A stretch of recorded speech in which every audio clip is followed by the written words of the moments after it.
this County Commissioner Forum that we were having. Thank you all for joining us. We first want to thank the Vermillion Legislative Affairs, Governmental Affairs Committee for sort of helping to structure this and putting this all together. This is sort of run by the VCDC, but it was sort of put on by the Governmental Affairs Committee. I'll introduce myself briefly. My name is Elijah Bondi. I'm the Economic Development Assistant for the Vermillion Chamber and Development Company, and I was asked to moderate this little forum that we have tonight. So to sort of lay things out, you have your four candidates up here with me on each side of me, two on each side. They will each have 2 minutes to speak on each topic. We will start with opening statements and end at the very end with closing statements. Lindsay Peterson will be keeping time, and she will be forcing them to finish up after 2 minutes or so, and they will be watching her closely. We have a couple questions from the audience. If you would like to write in questions, please feel free to write them in the back and then hand them to Travis Latler, who will then bring them up to me, and I can read them off from there. If I can't read your handwriting, I'm going to do my best. Other than that, I do have a couple questions that were sort of thought up by a couple of us on the VCDC staff, that if we get to that, we can ask some of those as well to sort of keep things moving. We do ask that if you have questions that you do write them in so that we can sort of keep a structure, keep a format of this rolling, and keep things calm and fun, if you will. And I say the same to the candidates, obviously, respectful of one another. And this will be a lot of fun. We'll learn a lot about everyone else up here, and it should be an enjoyable time. So we will get started with opening statements. And we have drawn for speaking order, and how we will do that is that we will start down here with Leo and move, and every time there is a question, we will start with a new candidate as we move down the line. But for sake of organization, we will start with the first question with Leo, and we will also start for opening statements with Mr. Powell, whenever you're ready. Okay. I think a good place for me to start is to introduce myself. I'm Leo Powell. I am born and raised a Vermillionite. I grew up on a farm a mile and 2/10 south of town. When I was 18, I enlisted in the service. When I was 19, I was in Vietnam. When I just turned 21, I was out of the service. I went to work for Clay Union Electric, and I worked there for 40 years. I started out as a lineman for 18 years, and I was the operations manager for 22 years. In that time, during that time, I had 12 employees and 16 vehicles, 16,000 poles to be responsible for. I've had a little bit of experience in business management. I once asked a former councilman why they were doing certain things on the council. He says, "Why don't you just run for council?" But then he started me out first on the City Planning Commission. And I spent some time there, and then I went on to the County Planning and Zoning Board. I was the chairman of that for 7 years. And then one of the commissioners said, "Well, why don't you run for commissioner?" And I did, and I made it. And I've been a commissioner now for 12 years. I've never been sorry that I did it. And when I look back, I just see an awful lot of experience that I've had, and I think I can lend that to the job. I guess I'll end with that. I'm Dick Hammond. I've been a resident of Clay County for about 2/3 of my life, if you count college. I went to school here at USD, got a double major in political science and in geology. Several years later, I got a master's in public administration. I did that in part because I had been working for state government at Geological Survey for several years, and I wasn't sure how much of what I was seeing of administration was made up as it was going along, or whether how much was from the book. And I guess I found that there was a little bit of each, and that's what good administration is. Like I say, I've been a resident of Vermillion for a long time. First, I was known in the 80s as Gabe's dad, and then I was known in the 90s as Zach's dad, and then later 90s I was known as Paul's dad, and then now I'm my youngest is Anna. She's going to USD now. I'm Anna's dad. And as our city manager told me here on Dakota Day, now I'm known as Jack's dad. That's my dog's name, and we meet often somewhere around the cul-de-sac. I've been pretty lucky. I've been a geologist for all my career. Geologists usually have to travel a lot. I've been as far as Belarus, I've been to the Chernobyl area, but for the most part, I've been able to practice my trade right here at home. Worked for the South Dakota Geological Survey for 22 years, and during that, I was able to do a number of projects for counties like ours here. And as far as she tells me it's time for me to stop, so I will. And we'll add more as I go. Thank you, Mr. Handrum. Mr. Markle? Hi, I'm Travis Mockler. I'm currently a county commissioner. I've been chairman for the last 2 years. I've spent my whole life, all 43 years of it, in Clay County. I grew up in rural Clay County, graduated from Vermillion High School. Married my wife Jill. We have 2 daughters. I farm north of Wakanda, or north of Vermillion now. I'm currently on 2 other board of directors for the South Dakota Corn Growers Association and the Clay County Farm Mutual Insurance Company. I'm still on the Planning and Zoning Board. That's where I started to begin with in Clay County. And that's my life. Thanks. My turn? Yes, sir, your turn. I'm John Davidson. Just like most of the people in this room, I've sought ways that I might be of service to the community. And it occurred to me that over the last 4.5 decades I've represented and have been associated with local governments of almost every type, from conservancy sub-districts, irrigation districts, water districts, township boards, the county, you name it. And I've always had a great interest in the functioning of local government. In addition, I've actually lived out in the county for almost 45 years on a farm where my wife and I raised 2 sons, to our surprise with some success. So I'm familiar indirectly with almost every aspect of the issues that come up in the county. I'm motivated by a belief that local government, when it is done well, is an essential building block of community. And I have a vision that communities prosper when competent local government combines with innovative local entrepreneurs to grow from within. And I would like to advance that vision. I also believe that positive economic development requires that we maintain a quality of life for the residents who already live here, and that we all affirmatively protect the natural resources on which our entire economy is based. The end. Well, thank you, gentlemen, for introducing yourselves. So we'll get started a little bit into the meat and potatoes of everything. We'll start with a little more of a general question and then hopefully get a little more specific from there. Starting off, what do you believe is the most important role of the county commissioner, and what will your main priority be if you are elected to this position? And Mr. Powell, once again, we start with you.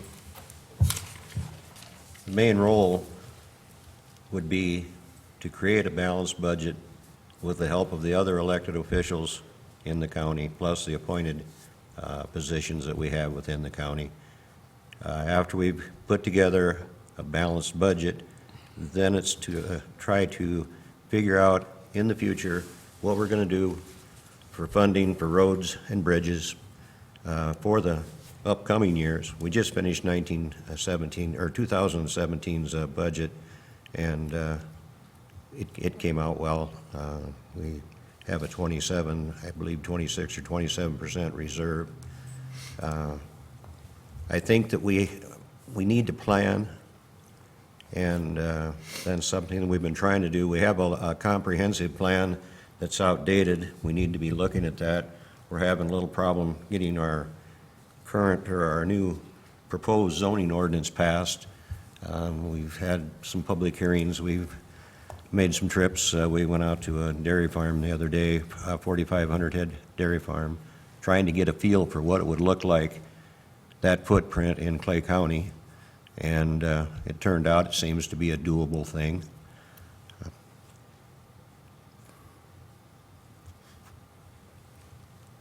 Drawing a little bit of a blank, the law enforcement is handled by the sheriff, but nonetheless, we have to be looking at, along with the county, for a new jail at some point in time. And right now, we're in the process of looking at a new ambulance. The ambulance director will be in to talk to us, I believe, tomorrow. Mr. Hammond? Most important role of the county commission, I think, more generally, I think that's to provide leadership and help direct the rest of the county staff, especially the ones that are employed by the county.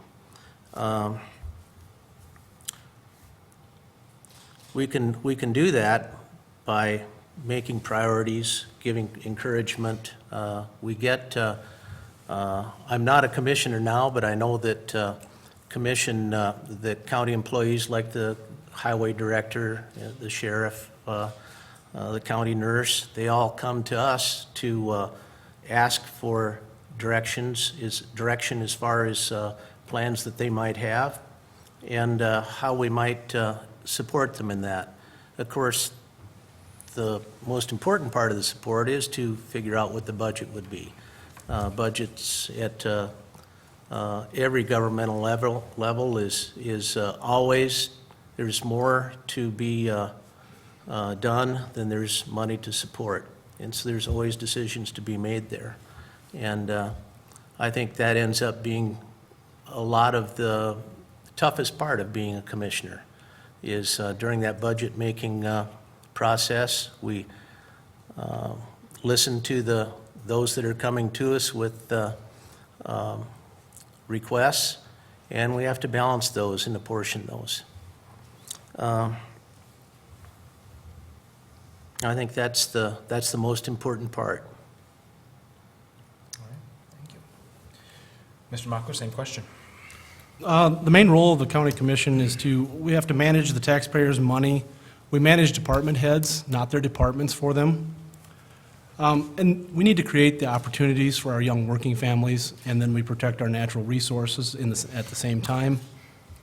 Our main priority, or my main priority for the county commission, would be to continue the work that I've been doing and the good working relationships with our employees and our taxpayers, and just be available for people to talk to. Mr. Davidson? My turn.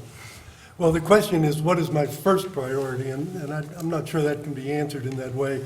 If it's the first priority, it reflects what has already been said, is we have to come to grips with the budget, which faces significant stress in the areas of roads and bridges and law enforcement, where costs are going up constantly. The roads and bridges are going to be a continuing challenge simply because many of our roads and bridges were designed for an agricultural sector that has changed radically and is now using equipment that is much larger, much heavier than anything that was present when those roads were designed. So quite clearly, budget is going to be the first priority, to answer Elijah's question. Wonderful, thank you. All right, next question. This comes from the audience. Question states, as you know, the Clay County Commission is currently considering a major revision of the county ordinance governing animal feeding operations. Proposed changes include increasing the size of dairies up to 5,600 cows, reducing setbacks from small towns, rivers, and streams, and allowing feeding operations in the floodplains of our rivers and streams. Do you support our present ordinance, or do you support the proposed changes? And please explain your position on these specific issues. Mr. Hammond, we start with you. I don't think that the present ordinance is adequate. I think that, but I don't think that that expanding, making especially the the setbacks from residences and towns, I don't support that at all. I think that we should have adequate setbacks so that we can be good neighbors. In my opinion, you know, there's been a lot of discussion about that there's only a small amount of the county that is suitable, that meets the sort of setbacks that we have in the present ordinance. But there are a lot of things in there that don't necessarily have to be in there. For instance, having, well, in the overlay that CCOG gave us, I think there's a lot of territory that's possible without changing the setbacks so that they're smaller. I think that I don't favor at all, as a hydrologist, putting feedlots of any size at least over aquifers. The Geological Survey where I used to work has a map of first occurrence of aquifers where they delineate where it's greater than 50 feet of aquitard over an aquifer, and that should be a pretty ironclad rule. We can deal with those. There may be places out on that floodplain that are not dangerous, that have too little of aquitard over an aquifer, but we can deal with that by having testing done in those specific locations. It's possible that we can allow some on the floodplain, but only if that applicant can establish that there's plenty of material that would slow any effluent from getting into the aquifer. Thank you, Mr. Hammond. Mr. Mockler, same question? I support the proposed amendment. There's some misunderstandings about what the new proposal is. We don't allow large operations over the shallow aquifer. That's in the current one, it's in the proposed one. We're not going to allow any new ones in the natural resource district. That's a misconception that people have. They think that we're going to allow that. We're going to allow people who are already operating there to continue operating and allow their family to continue operating there. We've taken a lot of steps. We've heard a lot of testimony. The proposed one is a good one. The 5,600 cow dairy is still 20% less than our largest operation in Clay County. So we haven't had any problems with that operation. And at least none to our knowing or to the state's. I think the rewritten, or the proposal that's right now, and that's all it is a proposal, we still have to have public hearings. It's a step in the right direction, and it's really going to help the small producers. There's a lot of restrictions in the current ordinance that put a huge hindrance on your small producers. Thanks. Mr. Davidson, My same turn. question. To answer the question, I specifically support the existing zoning code, which I think is well-written to reflect the needs of Clay County. We're not McPherson County, we're not Lyman County, we're Clay County. High population animal operations are a direct threat to the quality of life of our residents and small farmers, in my opinion, and I oppose current efforts by the Clay County Commissioners to remove upper limits on confined animal operations. Look, Clay County is a mixed land use county. We have many, many rural residents. All you have to do is drive around. It's apparent. We have commerce. Our zoning code encourages rural residences, second homes, water resources, farming, recreation. The purpose of zoning is to avoid conflict among those uses. And no one use should be allowed to dominate to the exclusion of any of the others. And for that reason, I strongly support the current zoning ordinance, and I would oppose any effort to revisit the comprehensive plan, which I think is state-of-the-art. It provides for a dynamic industrial corridor. It does the best it can to direct residential development, and the ordinance is just fine the way it is, and if elected, I will support it in its current form, assuming, a little tweaking here and there. Thank you, Mr. Davidson. Mr. Powell? The current comprehensive plan that we have, I helped write that. It was stated when we finished it up, and there are several people in this room that spend an awful lot of time with their own private, their own personal efforts to finish up that comprehensive plan. But it should be reviewed every 10 years. It doesn't mean just because you reviewed it that it's going to change. And I've read it again, and I agree that it's a good plan. The 2005 zoning ordinance, to me, was a perfect ordinance. There was, once again, a bunch of people in this room. We had 27 meetings to finalize that. And yeah, I can see smiles in the audience. There was a lot of effort put into it. It was changed a little bit, I think, in 2013, but I'm not positive.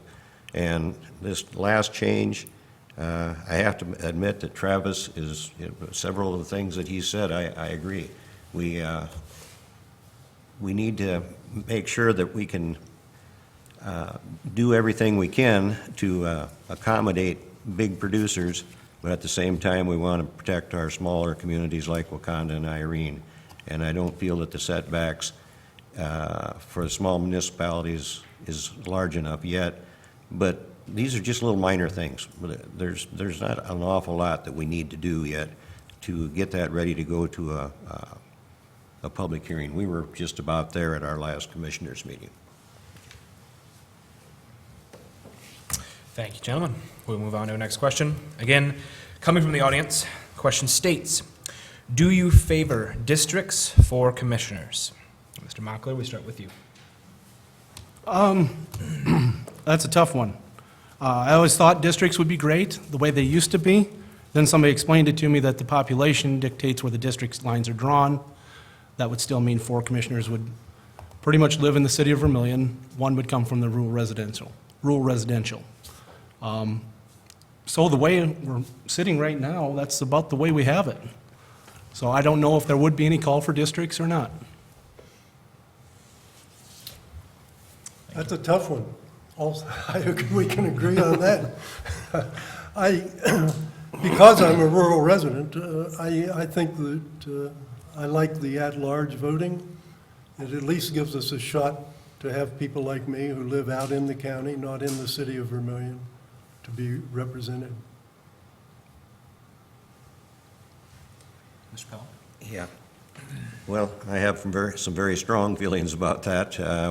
I can remember the history of when we had districts, and there were 3 commissioners, and 2 commissioners would pretty much decide before the meeting what was going to take place in the meeting. And then having the district, 1 commissioner had it pretty well established that he had his core group of people, and they would they'd pretty much make sure that he got reelected. And I like it at large because I have to satisfy the people that live in the cities, in whether they are small municipalities or Vermillion, and whether they're a university person or whether they're a farmer.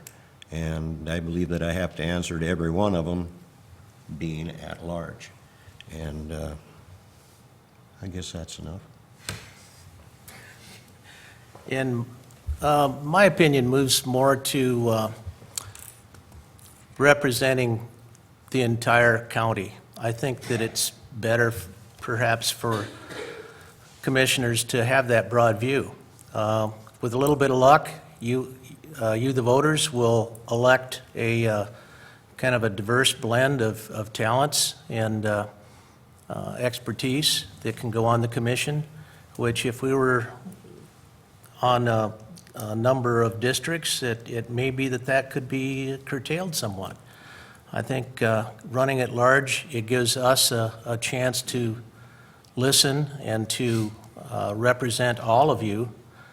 It also gives you a chance to elect a commission that's taken from a bigger pool overall, that can be more representative of who we all are. That's my take. Wonderful. Thank you, gentlemen.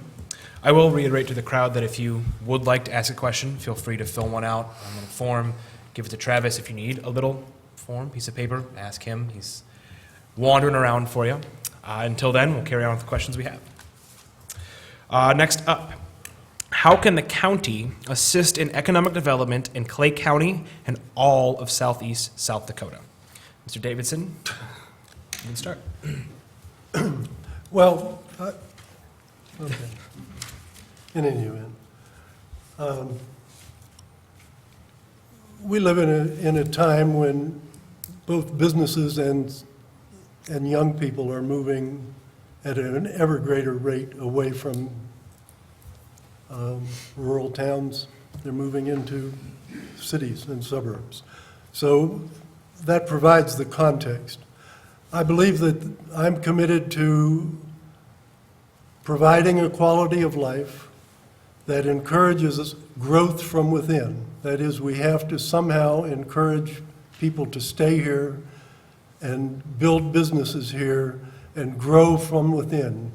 If you sit around and just wait for somebody with a big bucket of cash to show up and tell you what they're going to do, nothing's going to happen, and if it does happen, it's not likely to be all that wonderful, as this development corporation here has found in recent years.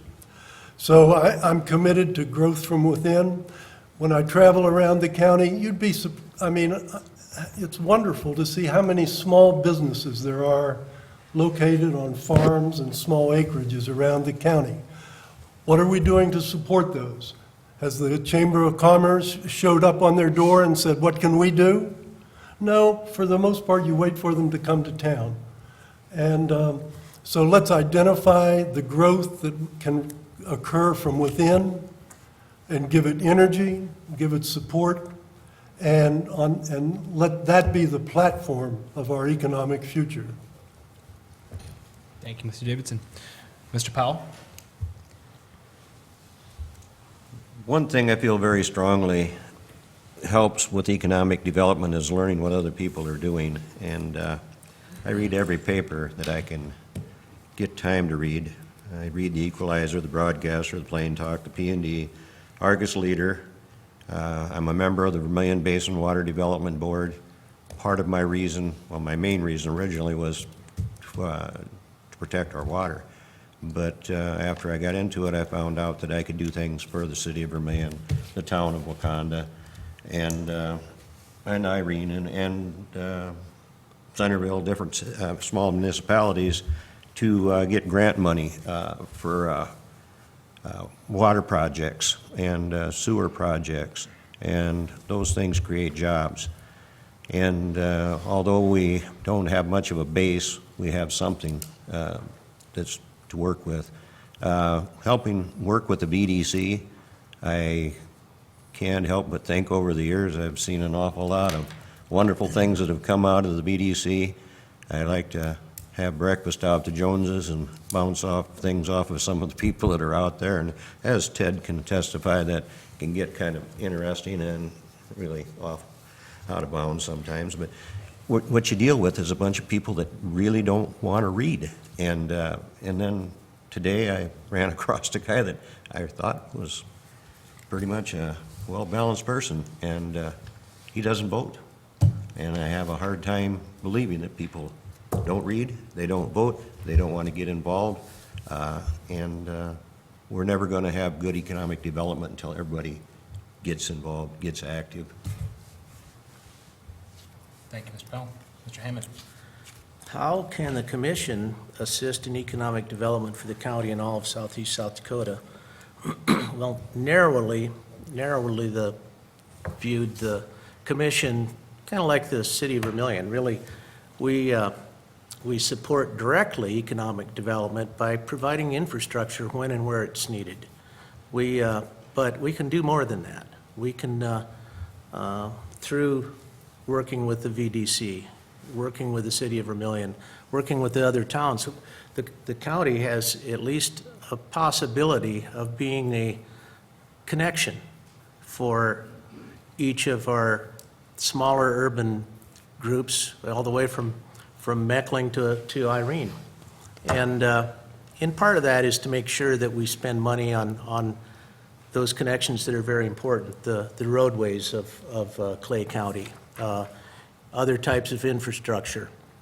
We've got an opportunity to be kind of cheerleaders for our county and for each of the entities within it. And I'd like to see a little more of that. I'd like to see us, as a commission, be a focal point and maybe a spot for discussion of issues that might involve all of us. That's another reason why running at large, I think, is a good idea. Thank you, Mr. Hammond. Mr. Mockler? To help on economic growth, we have to be open to opportunities. We need to step outside of our comfort zones of things that we already know. The biggest thing is when businesses come to the county or to the city of Vermillion, we have to understand if our ordinances directly affect them, because businesses won't come to town if you don't support what supports them. And we've had instances where we've lost businesses that way. We need to create those opportunities for our young families so that they'll want to live here. We have the university students graduating and they're leaving because there's not enough opportunities here. We need to create more opportunities, and with more opportunities, we can get more economic growth. Thank you.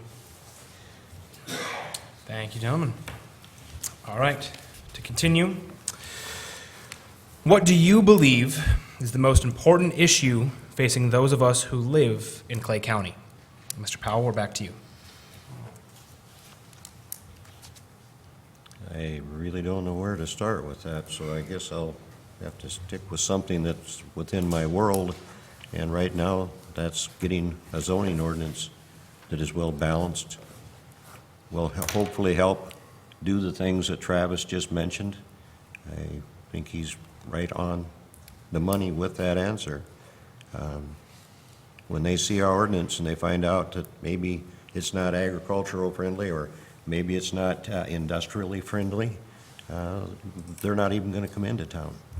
And we've got people within the Vermillion community, and especially within the city of Vermillion, that are working real hard to see growth in Vermillion and in the surrounding county. And if we've got ordinances that block their way, it's not going to be a positive event. I guess I'll end with that. Thank you. Mr. Hammond? I think I have to agree that that basic framework that we are going to put forth with the planning document, as a businessman, I know that having some certainty going forward is one of the biggest things to promoting and making a business grow, and to deciding where you're going to make a business. When Heine Electric and Irrigation came to Clay County, it was because this is a good spot for that company to grow. It was the right distance from the home office. It was we had Highway 50, it was an excellent corridor, a very visible place for us.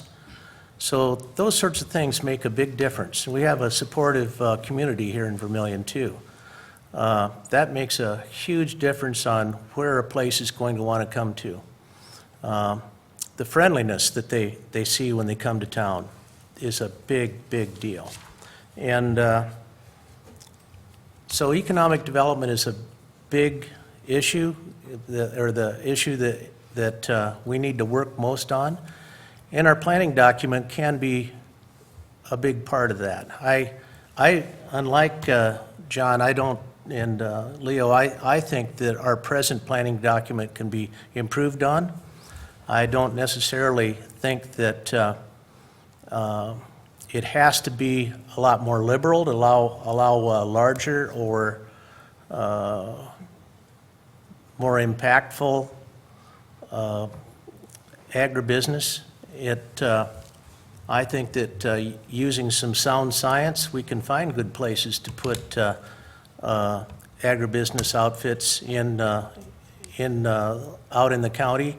And in doing some work, I have gone to the maps, and I've looked at spots where I think that we can find some awfully good spots to provide agribusiness opportunities. It doesn't have to be a lot more liberal or more of a danger to our environment. Thank you, Mr. Hammond. Mr. Mockler. Could you repeat the question, please? That's what I was going to say. What do you believe is the most important issue facing those of us living in Clay County? Okay. The ordinance, the proposal of the ordinance, I have every confidence that one way or another that we will put this to bed. We'll get there or we'll leave it where it's at. It's going to happen. But the major issue that's going to affect everyone in Clay County is funding. I mean, there's always too much month at the end of the money. That happens for everybody. So we have to be diligent with our spending. We have to try and create new revenues somehow.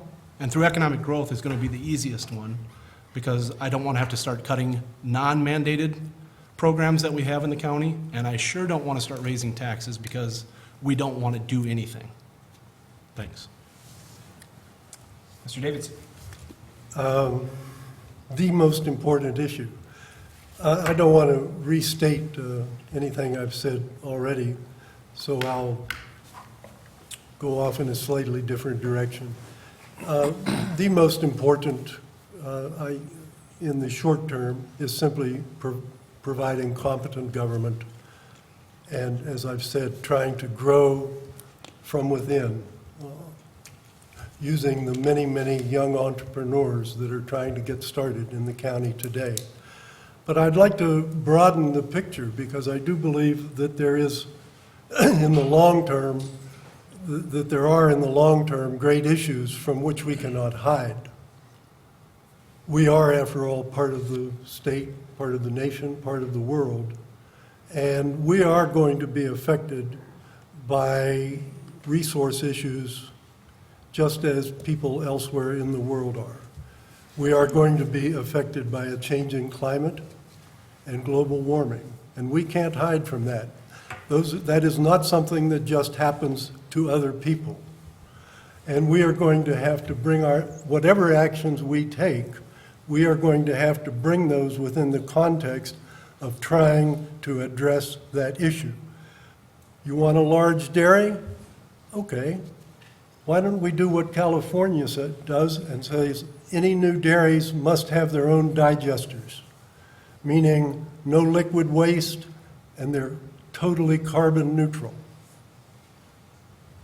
We're going to have to deal with this. Water shortages, we're going to have to ask ourselves, how did our rivers, every single one of them in this state, come to be polluted? I'm not just slightly polluted, totally polluted. Even at the local government is ultimately going to have to tackle these issues, and we can't pretend they don't exist. Thank you, gentlemen. We'll continue on with a similar topic, and I think one some of you sort of touched on in that question, and maybe bring it a little more lighthearted.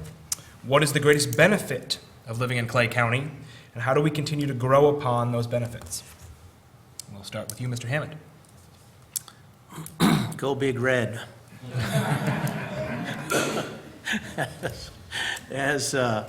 It actually, I think that's very true.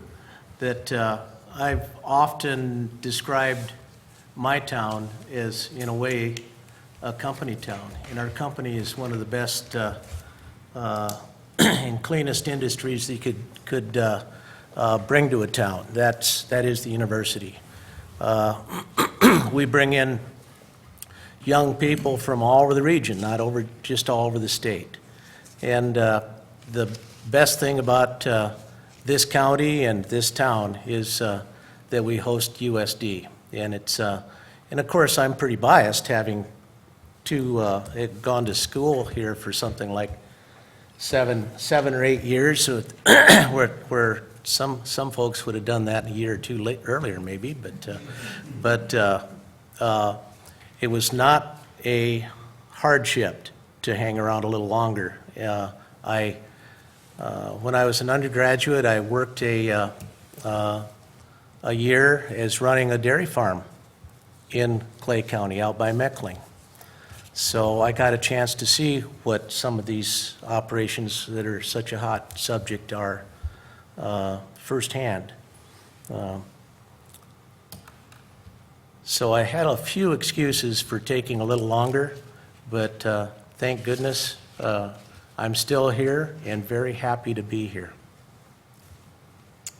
Thank you, Mr. Hammond. Mr. Mockler. The greatest benefit of living in Clay County it'd be the people to begin with, because you have your USD people that live here and bleed red, and you have your SDSU people who can actually be in the same room and not get in a fist fight with anybody. But it's just the nature of the people that live here. That's the greatest benefit. Quality of life. I live on a farm, and my wife and I have raised our kids there, and we have friends. And our rural neighborhood provides us with a quality of life that we would be hard-pressed to find anywhere else. Well, I had sons that went to USD, but I didn't. I did do a little continuing education there, and I think it's a very big asset. But I've always had a love for the Missouri River, and we sit right alongside one of the most wonderful places there is. And I would like to see that developed more. Since the campground has been out there, there's a lot of people that are using that, some local, some from all over the country. The people in Vermillion, Clay County, Wakanda, Irene, Meckling, I worked for 40 years, once again, working for the public. And I worked for an organization that believed in strategic planning and service excellence. When rates got high with electricity, we had to do something, so we sat down and we had a strategic planning session. We had an outside facilitator. When we got into it, we could work things out to where we could at least provide the best possible service. It's that way with the city of Vermillion. And I look at the city manager, because he heads all that up. You've got all the departments, all the services, the water, the sewer, the electricity. You've got some of the cheapest electricity there is around. Everything that's been done in that has been fantastic. The service upgrades, I was the operations manager for a long time, and I would have loved to have been able to put the entire system underground. I only got as far as 400 miles, but it was a good start. And it's all about community. Thank you. Thank you, gentlemen. Next question. What is your position on wind energy? Mr. Mockler, I'll start with you.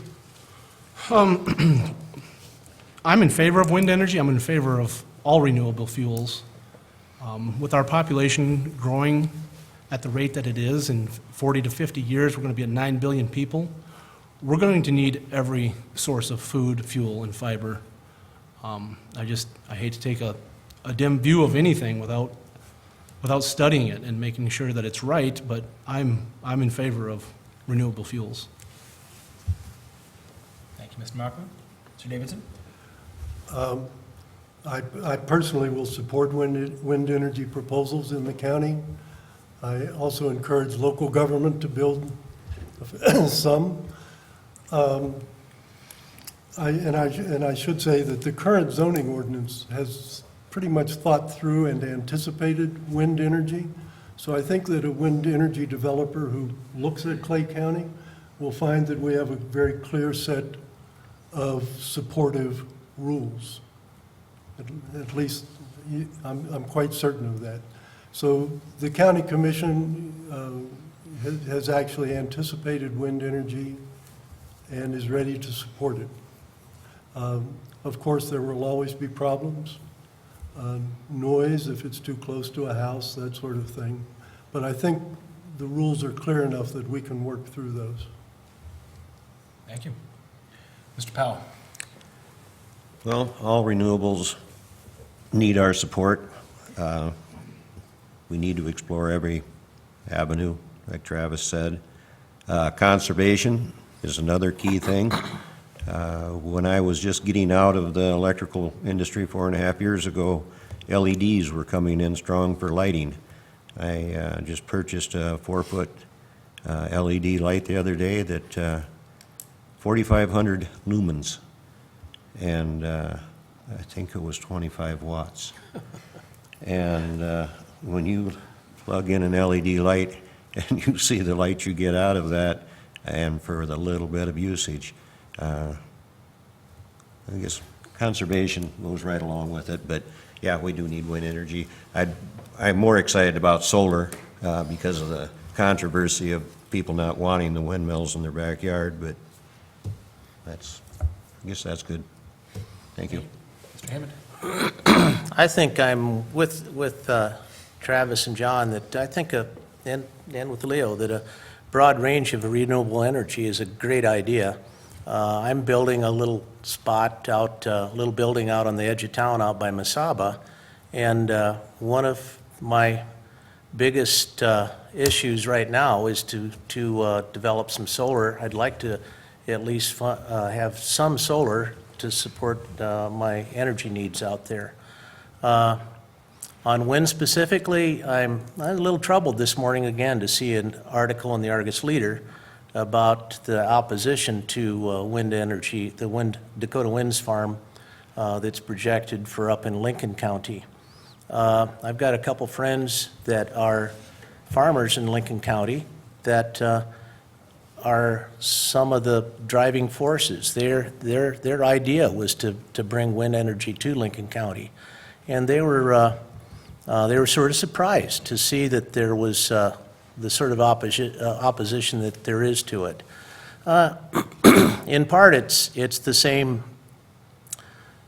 as some of the same issues with wind turbine as it is with say hog farms or something like that. Folks don't want to be too close, and that's usually the issue. And folks that build an acreage out in the country and are worried about flood or bird kill and those sorts of things.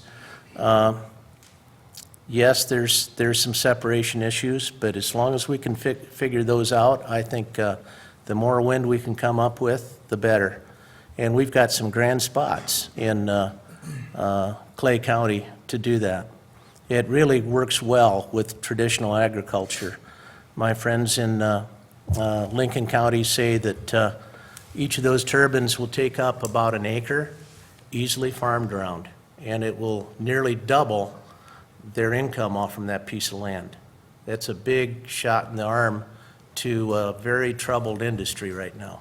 The ag is having a lot of troubles in every sector. Wonderful. Thank you for all your input on that topic. Next, would you support TIF districts or tax abatements to spur economic development projects in Clay County? And Mr. Davidson, we start with you. Well, that's a pretty general question. Obviously, consideration of a TIF tax increment finance district is very fact-specific. Since they are provided for in law, I would, of course, consider them. To answer the question, of course, yeah, it's a unique way to take advantage of specific economic opportunities. But again, fact-specific. Without more facts, you can't answer a question like that. Mr. Powell? It is very difficult when you're sitting there watching no growth or little growth but you see, in your income, but you see a lot of growth in your expenses. We're up to a $7.2 million budget for 2017. In a TIF district, you don't get paid right away, but you do get paid eventually. And if you don't have a TIF district in place for certain projects, you probably won't get those projects. You probably won't get those jobs. You probably won't get that growth. And it's like John said, you have to know specifically what that project is before you can actually say yes or no. But there's definitely a place for a TIF district in our world. We just have to be open-minded. My first question was, is TIF legislation available to counties? I don't know that it is, but if it is, I'm definitely for it. It's as smart of a move as a family putting away money into a CD. Salting a little money up front in the form of deferred taxes with a promise that we're going to get more in the future. The City of Vermillion's used it to great benefit over the last several years. And I think if it is allowed for a county to do it for the right projects, it's the right thing to do. Mr. Buckley? I'll agree with the other three. It's a very good tool to use if we need to.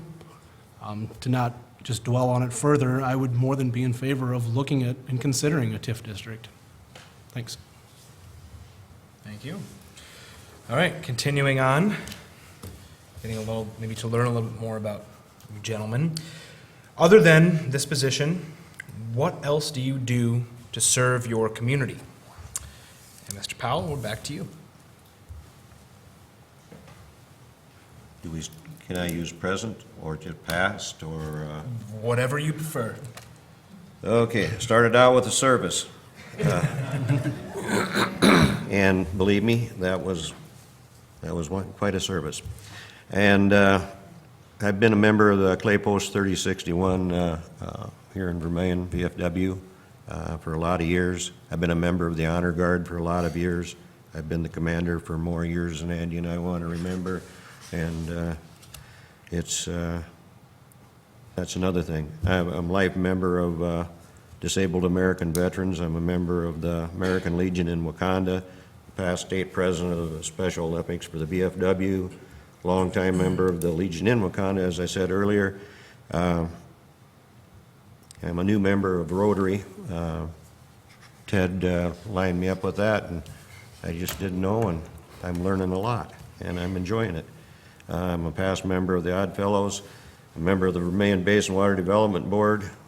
Been married to Kathy Powell, and I consider that to be a service to the community because she's been the county treasurer for so long that I know when we had the 100-year deal for the centennial for the courthouse, that a lot of those years she spent there. And like working with the comprehensive plan, working for a rural electric program that provided service to the community. Let's see. And the other things I've talked about, the different planning commissions. I know I'm missing quite a few, but I just can't think of them. Yeah. I guess I've got to dig back a little ways too. I was a member of the Vermillion City Planning Commission for a term or so, and have been, before I started my own business, I was the local chapter secretary and then president of American Society of Public Administrators that John's probably a member of, and the Siouxland chapter, and Ted knows about, I think.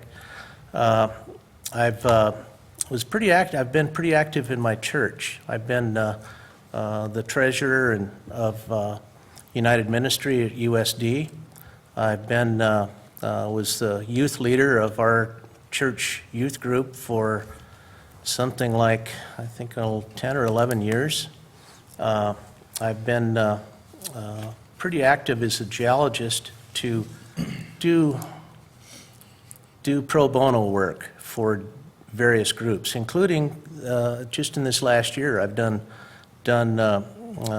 pro bono work for the county of Bonham County with their confined animal feeding operation issues. They've asked for my expertise, and I went and testified before their board a couple of times. At Yankton, I've been asked to and served to help with some similar issues there. Several years ago, when the Vermillion Newcastle Bridge was in the planning stages, to my horror, I went to Doc Green's place one day, and he had the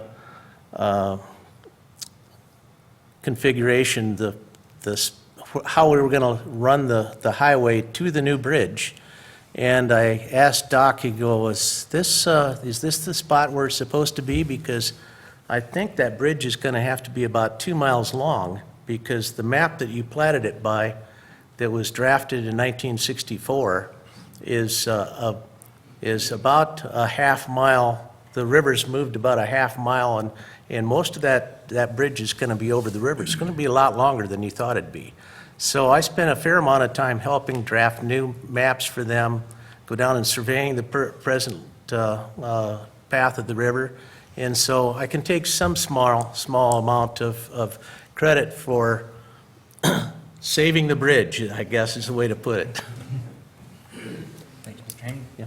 Mr. Mock? The community, the way I've been involved in the community is I've been on our newly formed, and I say newly, it's within the last year or two, I believe, where it's the ICAP committee, where your local leaders from the county, the city, USD, school board get together. We meet about once a month. If you've noticed the new Welcome to Vermillion signs, when you come into Vermillion from the east, there will be a couple more when you come in from the west here shortly. I serve on the Fair Board. I'm on the Planning and Zoning Board. I'm in my 8th year as a Board of Director for the South Dakota Corn Growers Association. I'm the representative of the Southeast District. I'm a Board of Director for the Clay County Farm Mutual Insurance Company. I help coach Little League softball for my daughter, and I coach 4th grade girls basketball. So I have a full plate and hope to continue. Mr. Davidson? Well, gee. You know, after so many years in this community, I find it a little awkward to try to list things.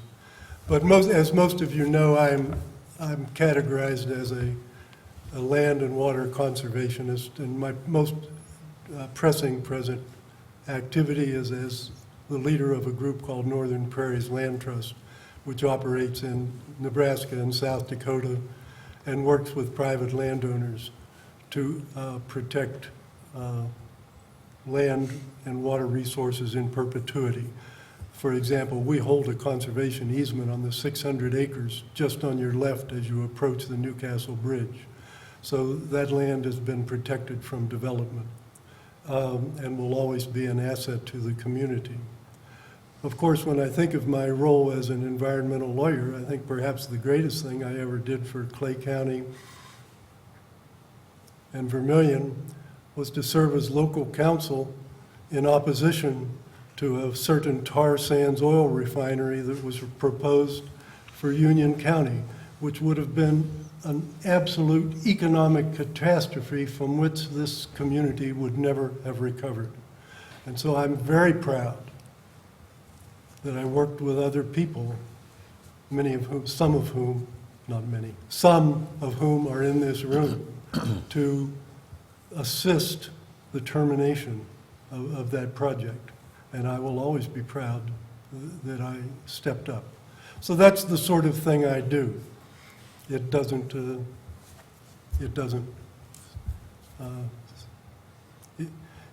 I'm very proud to be an environmental and conservation lawyer, which I do on an active basis.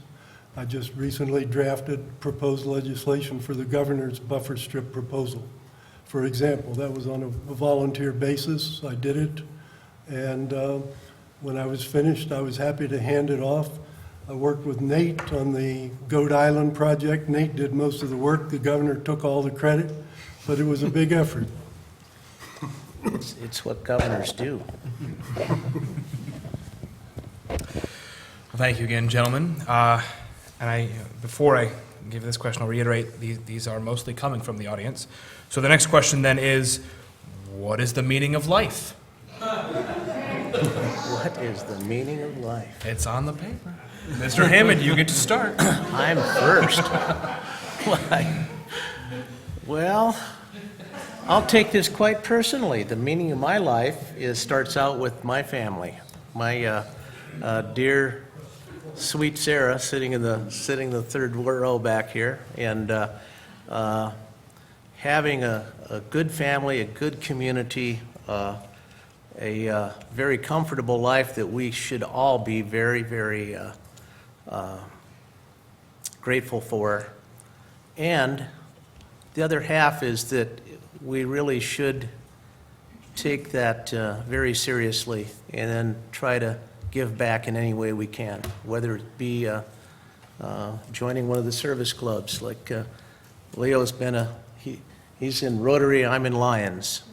There's just a number of ways that we can give back to our community, both on the large and small scale.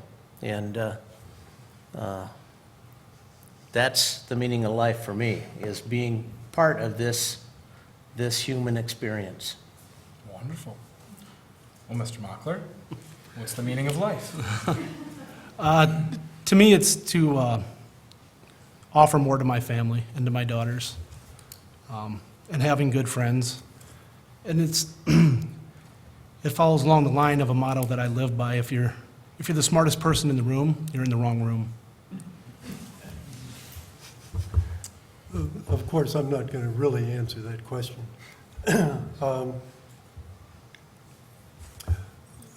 I prefer that I be judged by what I do and not by how I answer questions like that. But I'll leave it at that. Mr. Powell? Did we stall long enough, Leo? No, I'm still working on this. John, I really wish you could have talked longer. I suppose the meaning of life is staying alive and helping keep everybody else alive. And we've tried to do that through conservation practices. We've tried to do that by implementing good, solid zoning ordinances. Hate to keep going back to that. We have a son that graduated from high school in Vermillion, and speak very highly of Vermillion High School. He went to Arizona State University and got a biomedical engineering degree. Came back to USD medical school, graduated from that, went to the University of Minnesota Medical Center, and now he's a hematologist oncologist in Sioux Falls. He has, by his patients, I've run into him every once in a while, and they tell me, "We know your son." And there's one of our prominent citizens one day at one of our meetings for the LAPC emergency management sort of a program that we're in, along with another one that I'm in as pod. But he said, "I just saw your son," and it kind of made me drop, because the only one he would have seen was Steve. And I asked him, "Do you have cancer?" And he said, "Not anymore." And now, to me, that is the meaning of life. I also have a friend that I've grown up with. We went through school together. We both enlisted in the Army at the same time. We both ended up in Vietnam at the same time. And now he has had fourth-stage cancer in his bladder. That also moved up and was bothering his lungs. The luck of the draw is he had our son as a doctor. Now that's reduced down to a very small mass. To me, that's preserving life and keeping people alive. I guess I'll quit with that. Oh, very good answers by all. And I think with that, we'll move to closing statements. Unless anyone else has any questions, we would love to hear them, bring them up. Otherwise, I think we can sort of begin to wrap things up then. So, Mr. Mockler, if you would like to start, closing statements. I'd just like to thank the Chamber for hosting this event tonight. and Elijah for moderating and keeping us all on task. In closing, I think we've covered a lot of stuff tonight that's important to Clay County. So to just make it simple, I just appreciate your vote. I want to continue being your commissioner. I enjoy the job. I work hard at the job. In the last almost 4 years, I've never missed a meeting for you. So I would just appreciate your vote. Thank you. My turn, Elijah. Thanks to the Development Corporation for this. Since it is the Chamber and the Development Corporation, I'll direct my concluding remarks to economic development, because it really does matter when it's done right. And I think of four things when I think of what our county could do to grow from within. I've already mentioned to support the many small enterprises that are already springing up all across the county, and that would allow us to grow from within. I think there's a great opportunity to keep our retired people in the community with the resources that they keep with them when they're here. And too many leave due to lack of services such as assisted living and amenities. So in terms of economic growth, I would support that. I strongly support growth in the green energy sector. We've already mentioned wind energy, but I think all of us can be excited at the example that has been provided by the city of Pierre, a city just about the same size as Vermillion, which has just laid out a great array of solar panels. Very exciting opportunity for growth here. And I think we have to constantly work at attracting and encouraging small-scale farming. There are real opportunities. The farming sector is not only changing at the upper colossal end, but it's changing at the small-scale, sort of smaller end. And I think if we put all of those four things together, we really could have some dynamic economic growth without compromising our principles. Mr. Powell? I have a pie chart. Some of you might be interested to know that we spend 3.14% of the tax dollars that we collect from you to feed the poor, to help the welfare, with the our welfare program and mental illness. We put 25.97% of our money into law enforcement and the judicial system. We spend 40.93% of our dollars, your dollars, on roads and bridges, in other words, the highway department. And the 26% that remains is everything that it takes to run the rest of the county. And that figure comes out to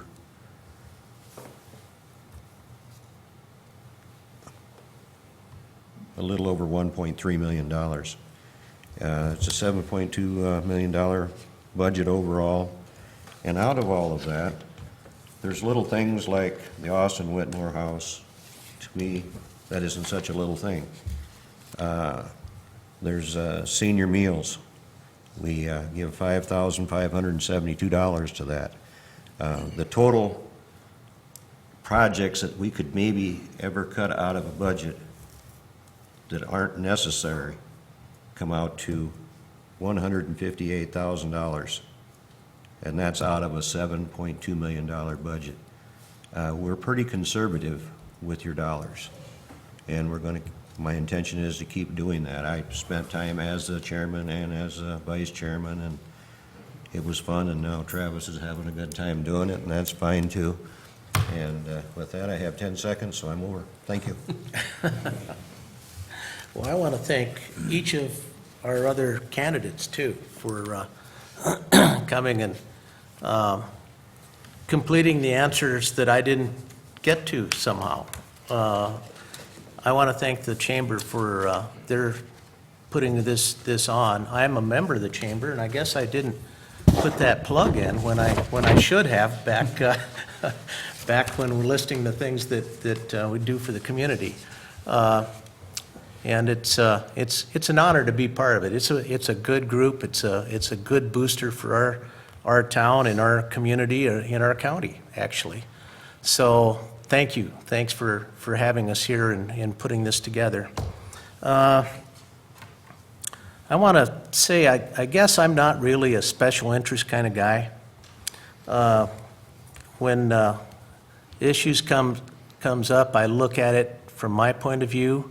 I listen to all of the input that I can gather, all the data that I can gather, and all of the viewpoints that I can get from each of you.